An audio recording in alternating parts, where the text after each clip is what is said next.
You can generate the costing from the style card by one click. To do this, first run the style card work list and see one style card. Here in the style card, there is a tab with the name of cost.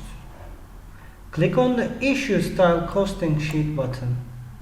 Here, the program will automatically bring all the fabrics and trims from the style card with their consumption quantity, and if they have a fixed price, with their prices. First, we have to select Forex types and their rates.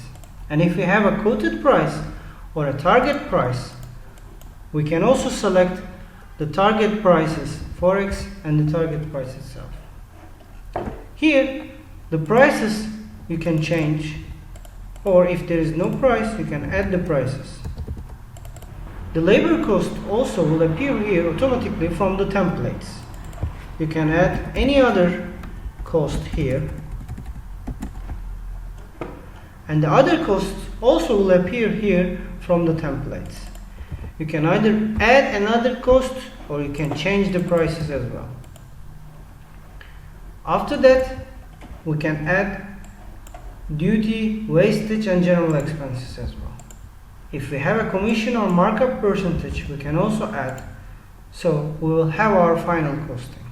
To complete the costing, right click and save, or press F5 to complete.